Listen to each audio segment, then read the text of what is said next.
both with Dr. Carl and with thoughts of snow in a place where you would expect to find it, and that is Greenland. And as Dr. Carl listens in, we're going to begin with a story that the ice in Greenland may be melting even faster than has been previously thought.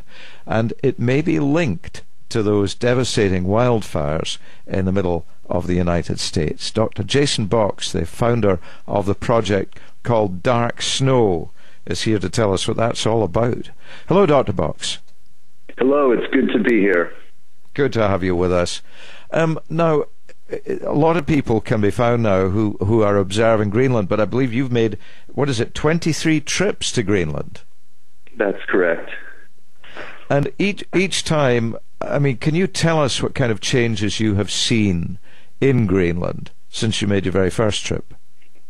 Well, I really couldn't have imagined what I would witness starting at age 20. I just turned 40. I've personally witnessed the world's fastest glacier disintegrate, losing an area larger than Manhattan Island while doubling in speed. And that's just one of a number of glaciers I've witnessed change before my eyes as we traveled across them each year. This particular year that you went back, you were focusing on the kind of the soot that was falling out of the sky. Where was that coming from?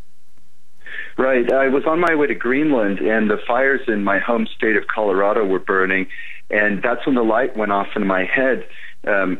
How much of that soot is making it to Greenland, making it darker?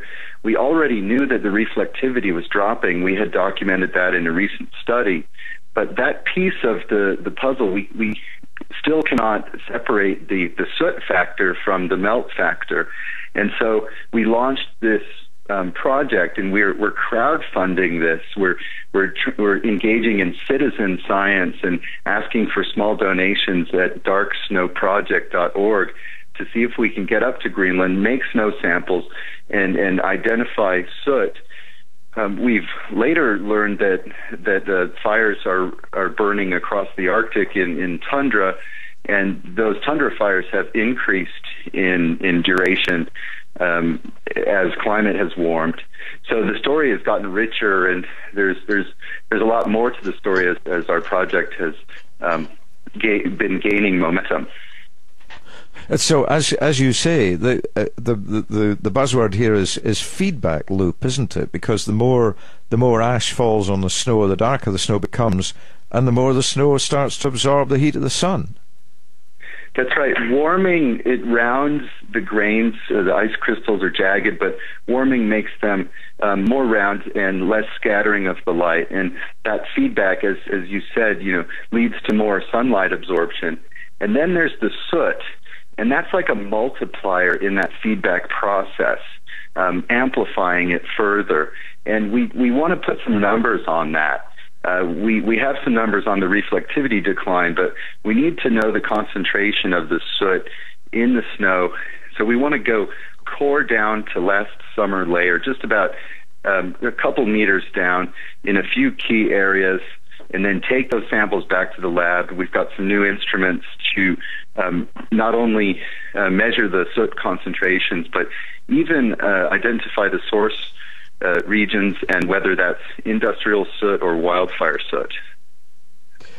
Altogether, we were told that the worst year for ice melt was this last year in the north, but not in the south. What kind of melting do you predict for Greenland in the coming year?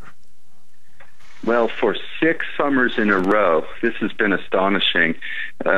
We've had a weather circulation that is bringing south air along Greenland.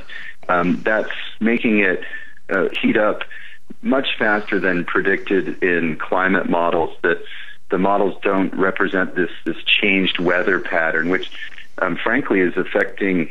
It's not just Greenland. This is changing weather across the North Atlantic, across the Northern Hemisphere. Our weather patterns are getting stickier, and this is because of, it seems, the decline of Arctic sea ice. So there's certainly a bigger story here. But Greenland has, in 2012, reached levels of melt which we don't think have occurred since the Norse settled Greenland 1,000 years ago. It was actually 860 years ago, according to ice core evidence, that it was that warm in Greenland, as in 2012. And what kind of terrain actually lies under the ice that hasn't been melted in however long? Well, the ice is 2 miles thick at the summit of Greenland. It's this great dome, and some of the ice at the bed of the ice sheet is more than 130,000 years.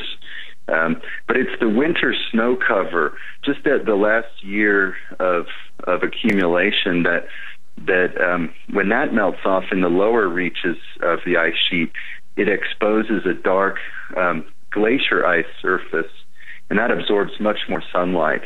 And these light-absorbing impurities are concentrating down there, and that's where this albedo feedback, this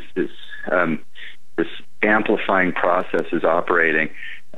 So Greenland is a really good laboratory to measure the change of the cryosphere, and it's a useful indicator for climate change in the Arctic, and that's a good bellwether for northern hemispheric climate. And just one other question from me, which is that in this kind of warming climate in Greenland, are you noticing changes in the fauna? Are you seeing things actually sprout on the, what was the ice sheet? Well, that's actually one of the most exciting new dimensions of our project that I've just been surprised by. Now that we're working with biologists, they're telling us that some of the dark material that we see is actually algae, and it's alive, and it makes a shield around itself to protect itself from ultraviolet sunlight, which is too strong, and that is an amplifier as well.